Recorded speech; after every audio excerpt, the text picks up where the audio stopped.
Programa de hoy, y es que el 25 de septiembre se han cumplido 110 años de la creación en La Haya de la Federación Internacional Farmacéutica.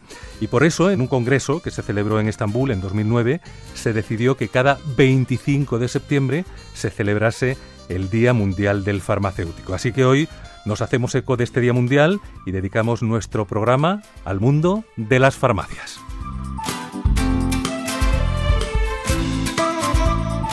Y para ello contamos con dos invitados a los que ya les presento. Luis de Palacio Guerrero es licenciado en Farmacia y en Derecho por la Universidad Complutense de Madrid, máster por el Instituto de Estudios Bursátiles, es ejerciente con oficina de farmacia propia y presidente de la Federación Empresarial de Farmacéuticos Españoles desde 2017 y nos acompaña hoy desde aquí, desde los estudios centrales de Prado del Rey.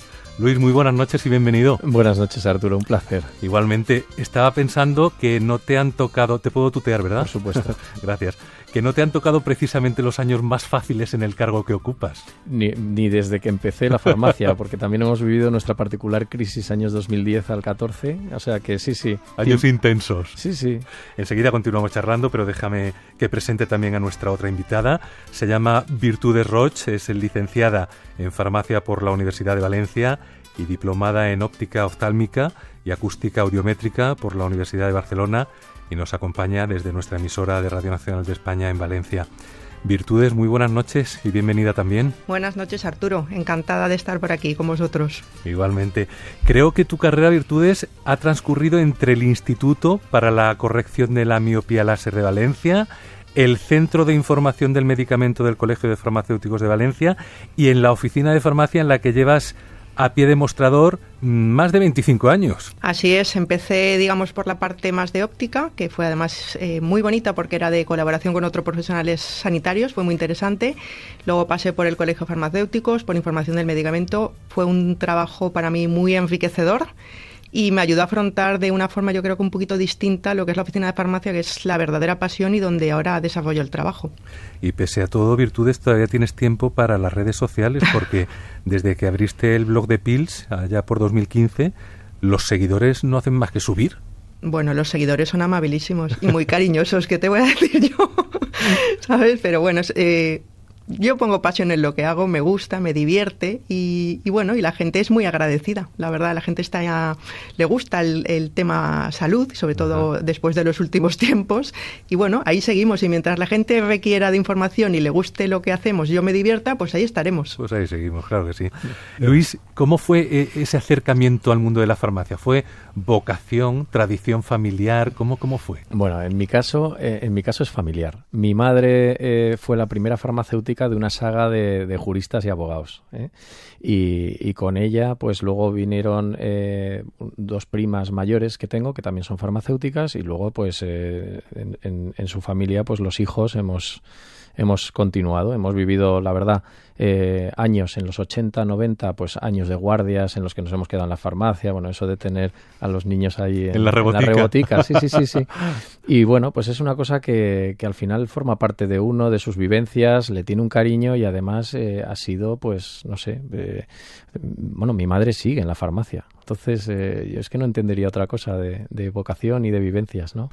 ¿En el caso de Virtudes? Bueno, parecido a lo que comentaba Luis. Tú imagínate tener en tu familia una abuela a la que admiras muchísimo, que es un referente para ti, que además perteneció a la primera generación de mujeres farmacéuticas, la primera generación que salió de la facultad, y para mí era un referente. Entonces, es que ¿qué iba a ser yo? Farmacéutica como mi abuela, porque no tenía oficina de farmacia, ejercí un tiempo en Sevilla como regente, pero a mí me hablaba con tanta pasión y me contaba tantas cosas que yo quería ser como mi abuela, ni más menos. Y luego me encontraba con la profesión maravillosa, pero era por referencia a mi abuela Matilde.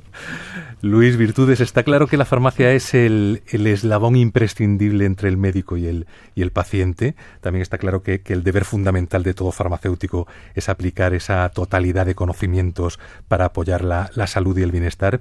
Y es curioso porque en una sociedad donde las fake news, las noticias falsas y la desinformación está muy presente, pese a ello, la gente sigue confiando en sus farmacéuticos. Evidentemente, porque además fíjate que concretamente el caso de España que es muy particular porque ¿por qué no ibas a confiar en quien tienes de forma tan accesible. Es decir, lo tienes al lado, lo tienes abajo, está abierto y está ahí. Te va a atender.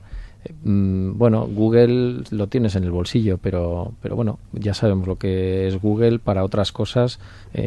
Pues en la salud, que pasa exactamente igual, tienes a unos señores a pie de cañón y mujeres, porque son mayoritariamente mujeres, a pie de cañón todo el rato, haciendo guardias abiertos, con ganas de dar el mejor servicio posible. ¿Te sumas a la opinión de Luis Virtudes? Fíjate, claro que me sumo. Y añadiría una cosa, fíjate, en todos los sectores, ¿no? Y en todas las ideas que uno va construyendo, la confianza se genera. O sea, tú la confianza te la tienes que ganar, no por el hecho de pertenecer a una profesión o tener un título, generas esa confianza. La confianza se genera con el tiempo y con el trabajo y con el buen hacer. Y yo creo que la profesión lo lleva haciendo desde hace mucho tiempo, durante mucho tiempo, ya genera esa confianza. Por lo tanto, se ha convertido en un referente de salud, en un referente de información. Y como bien apuntaba Luis, que para mí es la clave fundamental, es que somos extremadamente accesibles. Estamos a pie de calle, abiertos, accesibles. Entonces, pues creo que nos hemos ganado esa confianza de la población. De todos modos, estoy pensando que no tienen mucho que ver las farmacias de antes con las de ahora. O sería más correcto decir, no tienen mucho que ver las reboticas de antes con las de ahora. Su funcionalidad yo creo que ha cambiado un poco, ¿no? Bueno, sí, nos hemos tenido que ir adaptando, pero fíjate, te diría que nosotros nos hemos ido modernizando, pero dentro de lo que cabe seguimos haciendo más o menos lo mismo y se mantiene una tradición de farmacia española con bastante arraigo.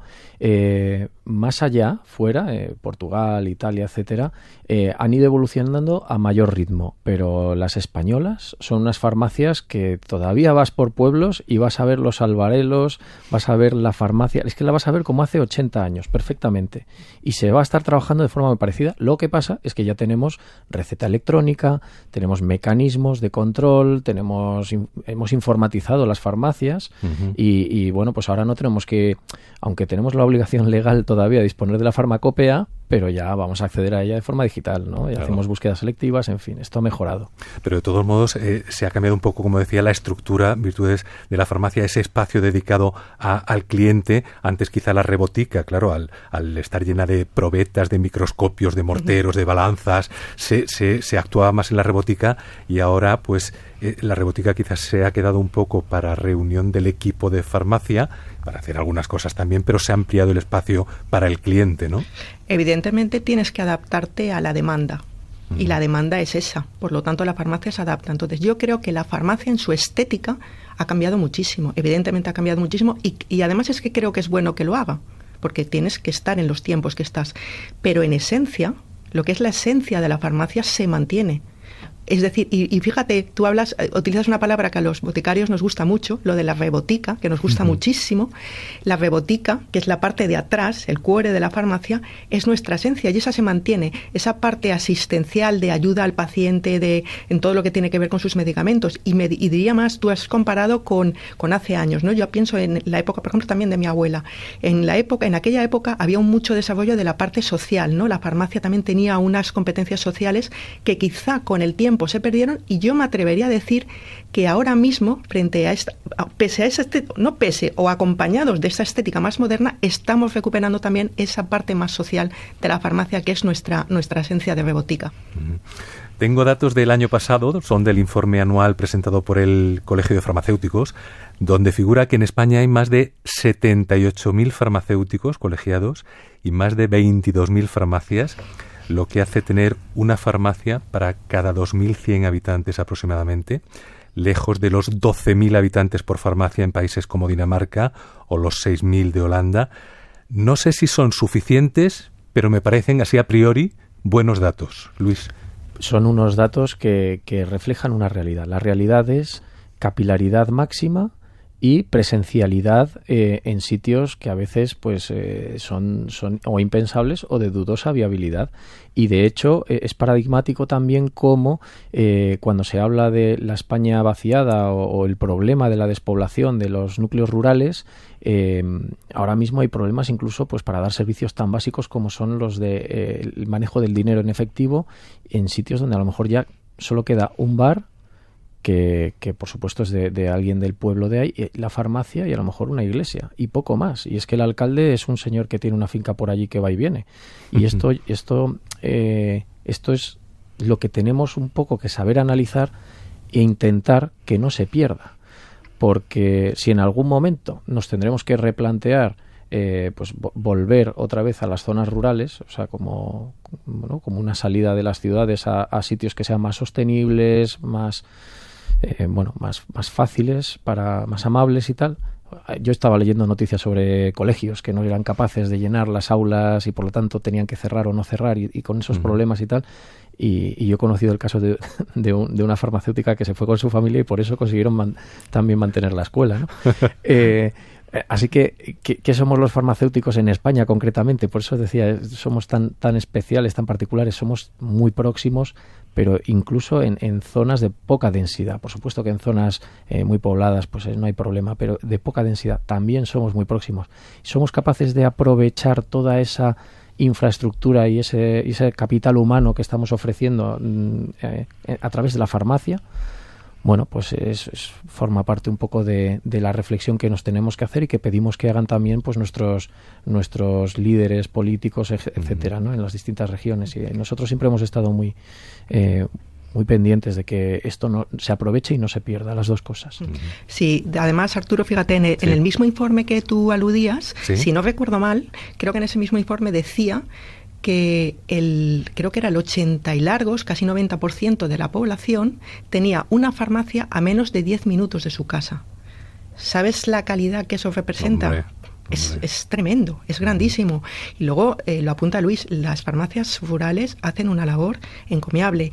Vamos a ver, están donde no hay nadie, dando servicio y ayudando, y no solo en los medicamentos, ya lo he apuntado antes, ¿no? Yo soy muy de lo social también, ¿no? Ayudando a la población en todo lo que pueden. Yo creo que se hace un trabajo grandísimo y, desde luego, la farmacia rural tiene nuestra absoluta admiración.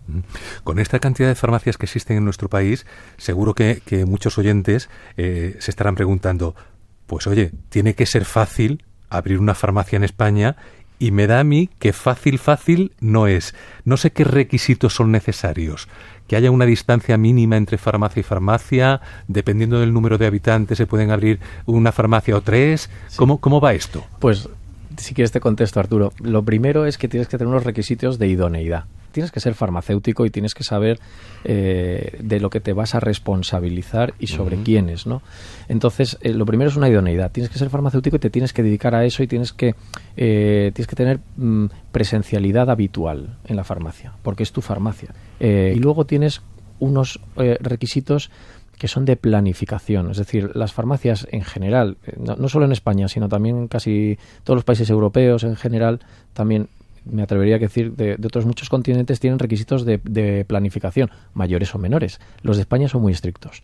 Entonces dicen, no puede haber a tantos metros. ¿A qué obedece la limitación de metros que ha sido muy criticada por los de competencia, etcétera, que preferirían que esto fuera jauja y la ley del más fuerte o algo así, porque de esa manera a lo mejor se benefician los usuarios. Siempre competencia lleva ese discurso de beneficio de usuarios. Pero sin embargo, la planificación lo que fuerza y permite es esta capilaridad. Las farmacias no se pueden concentrar todas en Madrid dentro de la M30. No, tienen que ir hasta Cercedilla, tienen que ir hasta La Sierra, tienen que ir hasta Aranjuez. No se pueden quedar todas en La Coruña y en Santiago, no, es que van hasta Ferrol y hasta Finisterre. Es decir, eso va expulsando un poco las farmacias en una malla. El criterio normal son 250 metros y luego una movilidad reducida limitada a municipios. Este es el criterio normal. Y luego también se hablan de módulos poblacionales, pero estos normalmente suele ser efectivamente para volver a establecer nuevas farmacias.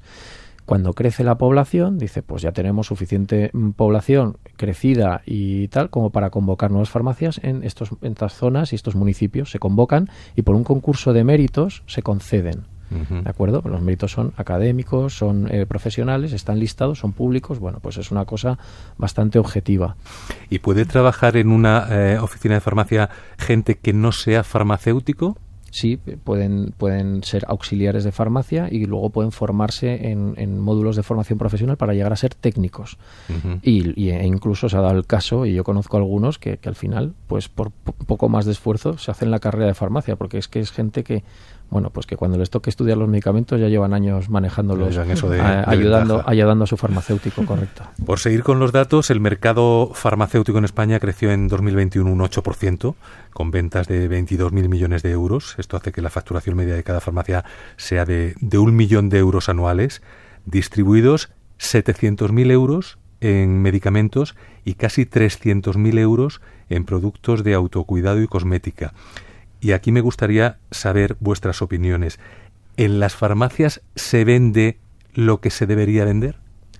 Bueno, porque parece que se va ampliando cada vez más el abanico de productos, ¿no? Cosméticos, homeopáticos, nutricionales. Bueno, la facturación tengo que explicar que no es el dinero que se lleva el farmacéutico al bolsillo. La facturación, porque hay gente que no maneja estos conceptos, la facturación es bruto. La facturación es un bruto contra el cual tenemos que volver a comprar todo el género que hemos movido, con lo cual a lo mejor de ahí ya te has quitado más o menos el 68%, 66% largo, 68, ¿no? Incluso más.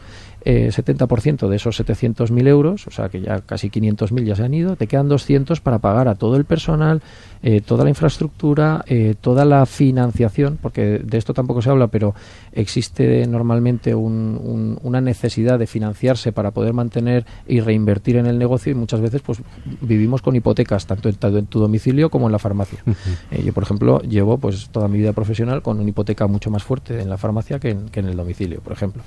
Entonces, esos son los números. Y luego, como decía, la mediana genera una distorsión. Farmacias muy, muy grandes que pueden absorber pues los números de farmacias mucho más pequeñas. Claro. No tanto en los rurales como incluso dentro del propio núcleo urbano, que haya pues farmacias de situación más importante y farmacias de barrio menos importante. Que, por cierto, con la pandemia cambió un poco, se invirtió. Sí. Aquellas de barrio fueron las que estuvieron dando todo el servicio, porque la gente solamente podía bajar. Claro, no tenían movilidad. Entonces, estas cosas, bueno, pues por daros un poco esta imagen. Y ahora, sobre lo de si se está vendiendo todo lo que se debería vender, yo me atrevería a decir que muy mayoritariamente sí.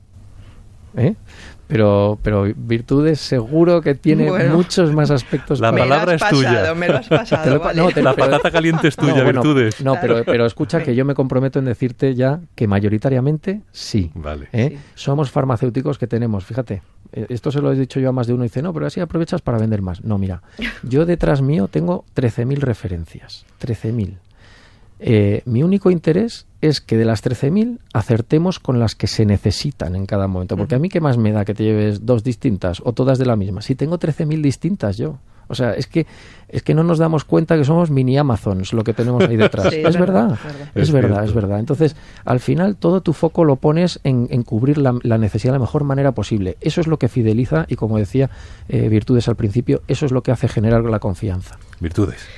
A ver, yo estoy con Luis absolutamente en que mayoritariamente sí, hay excepciones. Igual que cuando tú has hecho la media y las medias son injustas, por lo que muy bien habéis explicado, cuando decimos si estamos vendiendo lo que toca, yo te diría que mayoritariamente y absolutamente sí. Ahora bien, todo el mundo es consciente de que el tema, vamos a llamar más sanitario, que es el que rodea al medicamento, la viabilidad de una farmacia solo con el tema sanitario se queda muy comprometida, porque sabéis que los precios de los medicamentos en España están intervenidos y bajan constantemente, y la viabilidad es complicada.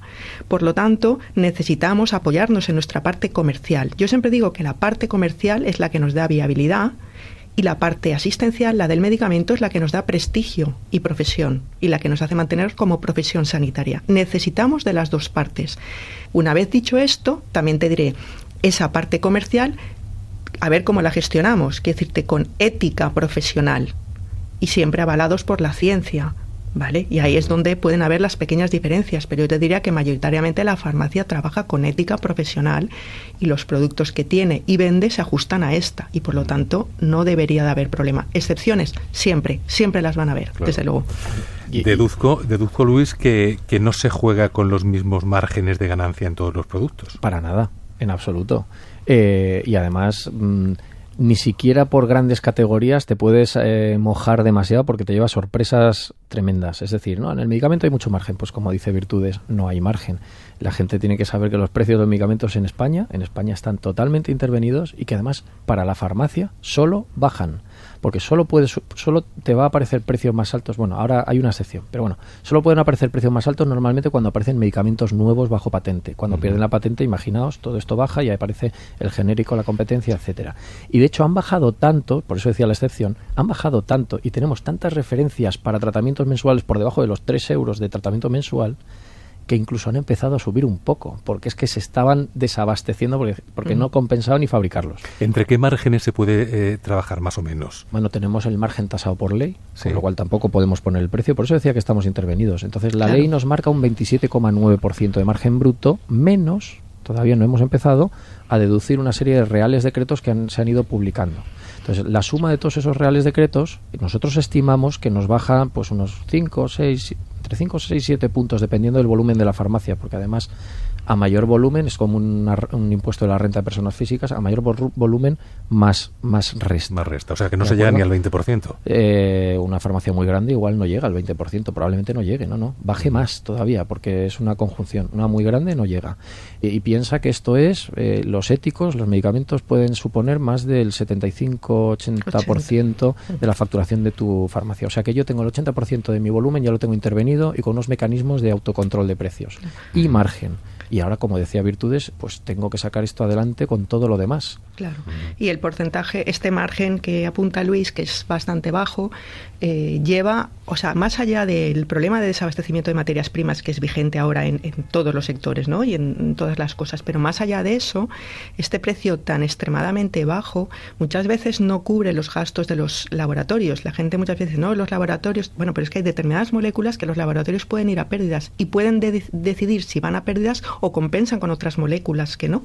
Bueno. Pero si van a pérdidas, dime tú dónde van a vender antes, si en España o en otro país que tenga otro precio más elevado.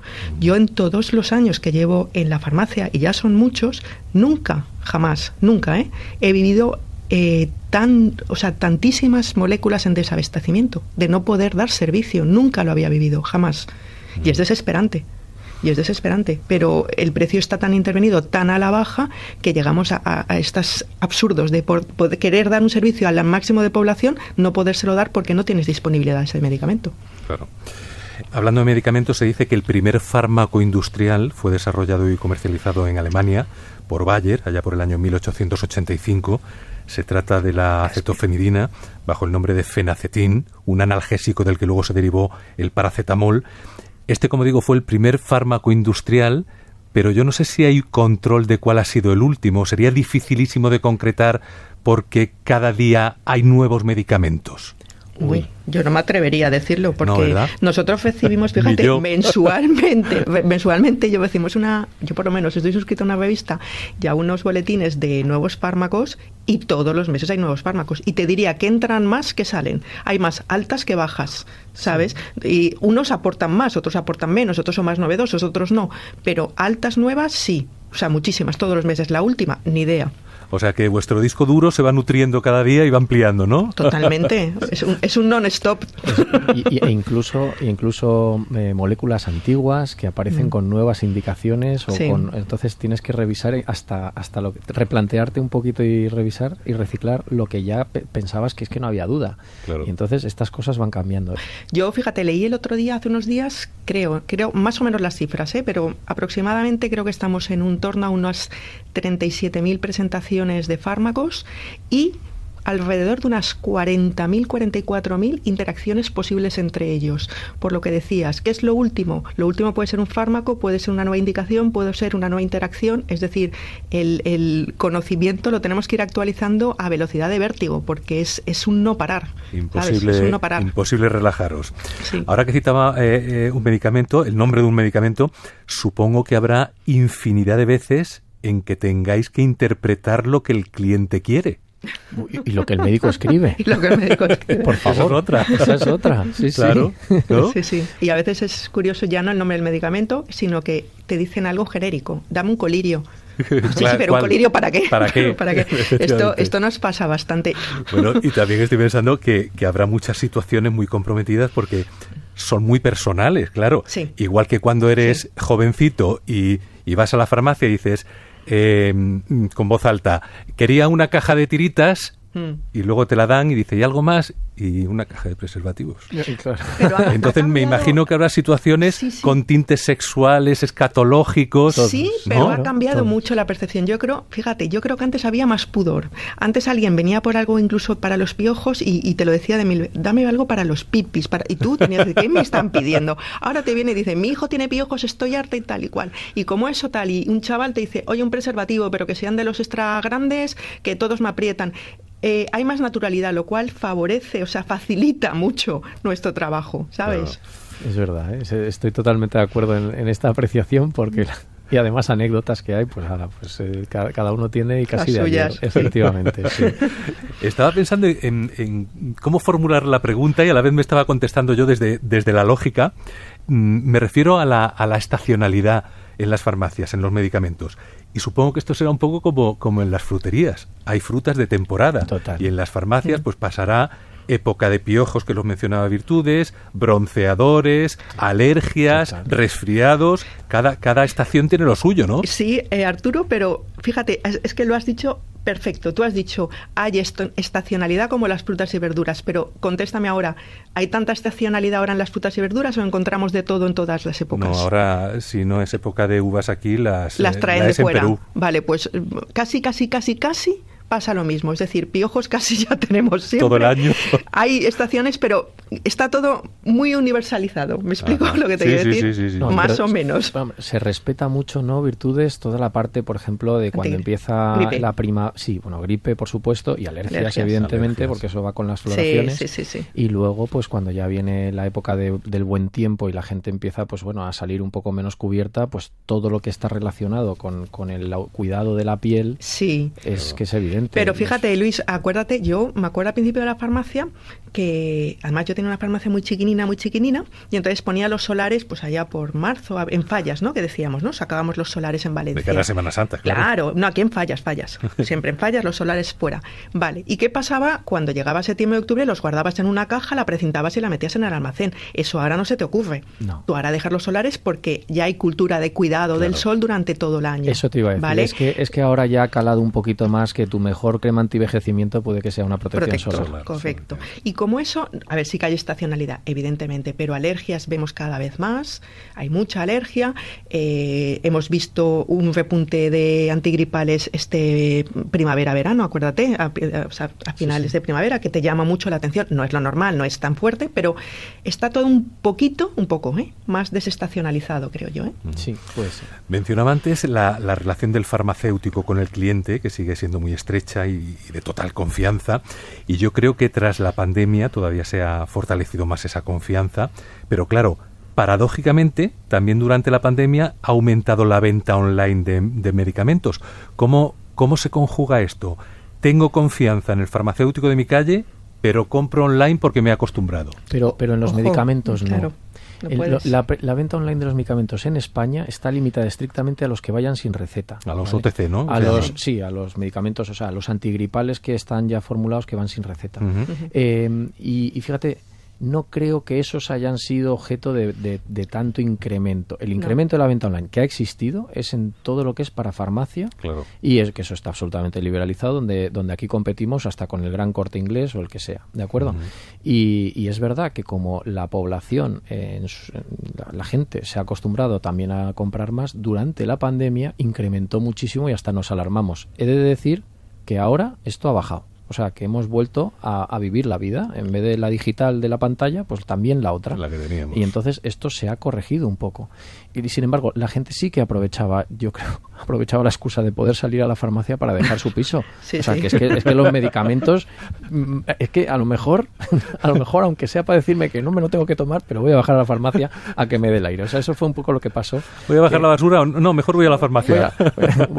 Voy a bajar a la farmacia porque creo que necesito algo. Bueno, yo te he de decir que también Sí. bajaban a la farmacia, esto es la parte más romántica. Yo recuerdo una persona muy mayor bajó a la farmacia y luego estuvo bajando durante un tiempo a que le diéramos un abrazo, porque estaba muy sola.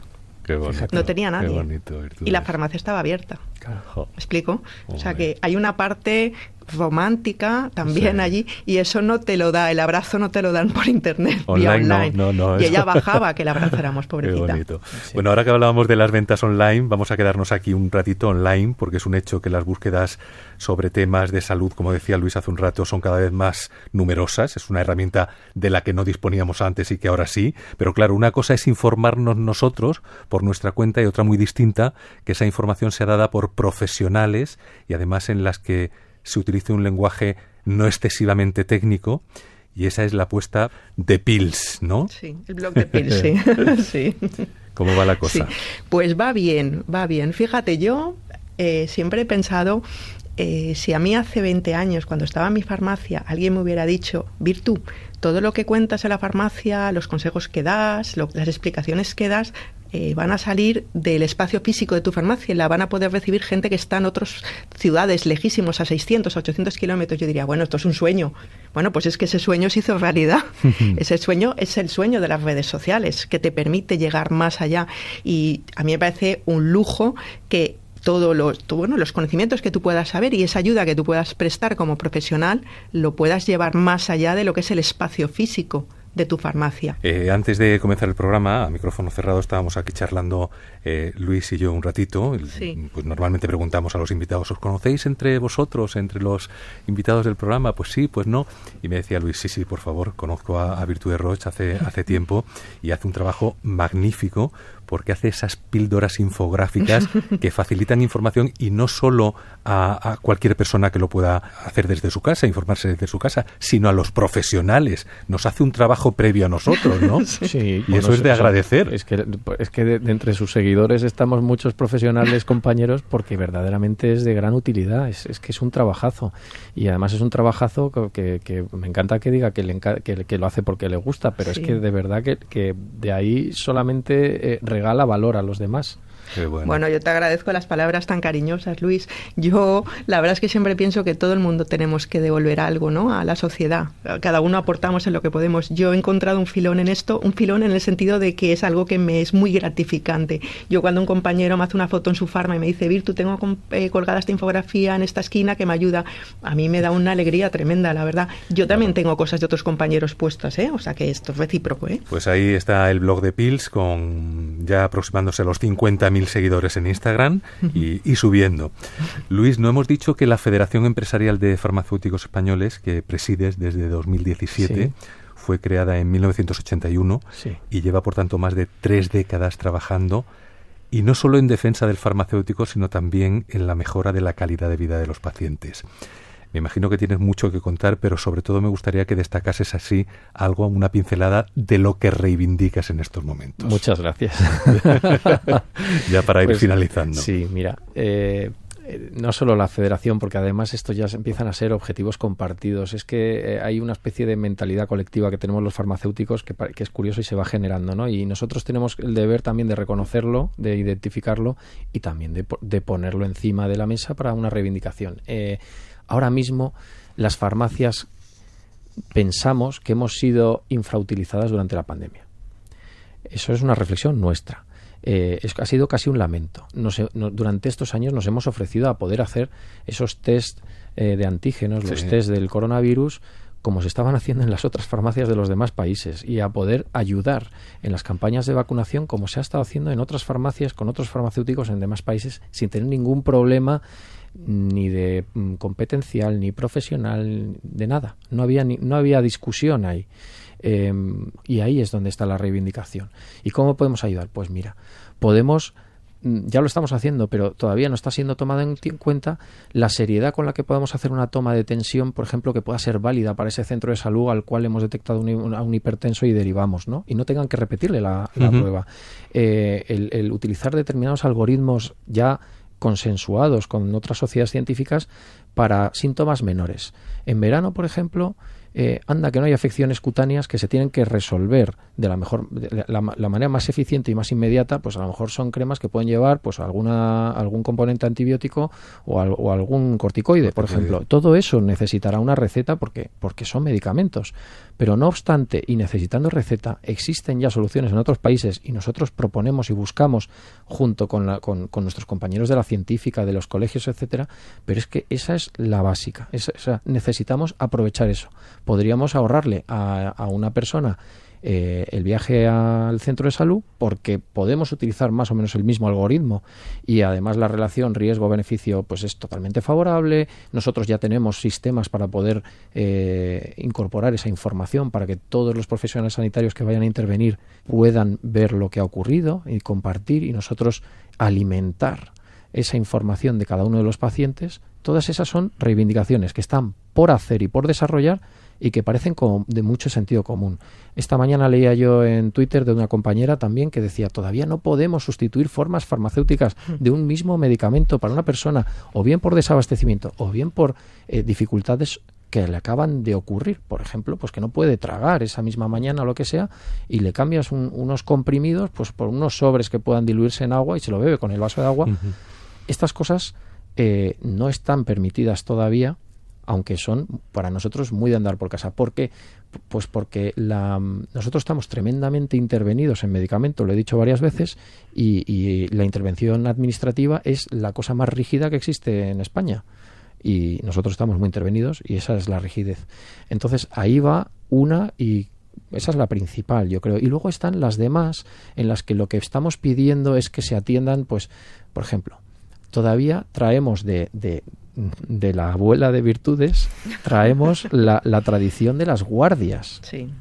Nosotros hacemos guardias de forma obligatoria, no es que las hagamos por gusto, es que se hacen, o sea, ya digo que esto es de hace muchísimo tiempo, de otro régimen y tal, ya estaban estipuladas una serie de guardias y tenemos esa tradición y se vienen convocando y preparando y se están programando todas las guardias por zonas, etcétera.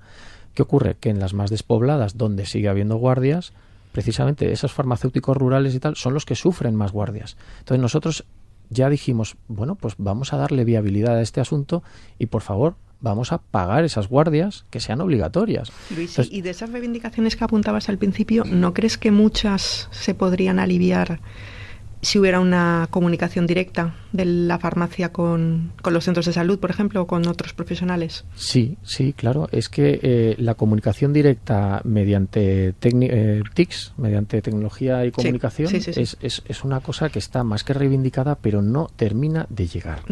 No termina de llegar. Yo estoy viendo, hay veces, y me da pena, que veo más desarrollos en, por ejemplo, receta electrónica privada y cosas así, que de repente aparece un nuevo desarrollo y va con una velocidad de implantación brutal, sí. y nos quedamos diciendo, bueno, pero oiga, la receta electrónica financiada, la de la Comunidad de Madrid o la de la Valenciana, esta es tal, pero resolvedlo por favor, que es que esta es para todo el mundo, todo el rato, constantemente y en gran volumen. Es que es muy sencillo. Sí. En localizar a ese médico de cabecera en el que a él mismo le pueda llegar un mensaje que le ha dejado el farmacéutico sobre este paciente. El médico, en cuanto que lea paciente, problema, tal, no sé qué, es que tarda muy poco. Claro. Tomar una decisión. ¿Cómo lo hemos resuelto? Que te lo puede decir Virtudes. Sí.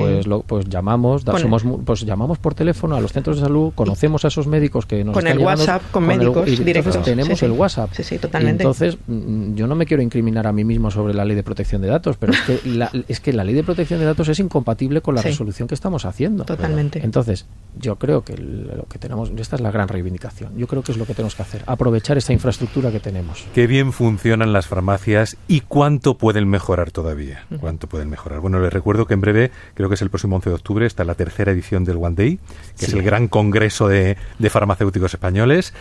Presten atención a ese día. En ningún caso hay que olvidar que los medicamentos son salud, que controlan enfermedades, que mejoran la calidad de vida, y una cosa es seguir indicaciones de médicos y farmacéuticos, que es lo adecuado, y otra, muy distinta, automedicarse, y esto nunca. Luis de Palacio Guerrero, ha sido un placer que nos acompañes en el programa de hoy. Muchísimas gracias por haber estado con nosotros. Me he pasado fenomenal. Y nosotros también. Y Virtudes Roig, muchísimas gracias por haber acudido a nuestra emisora de Valencia Has sido muy amable con dejar el negocio y te deseamos lo mejor, online y presencial. Offline. Muchas gracias, ha sido un placer estar con vosotros, gracias. Igualmente, gracias a ambos. Y si quieren saber un poquito sobre la historia de las farmacias, presten atención porque en ello ha estado investigando.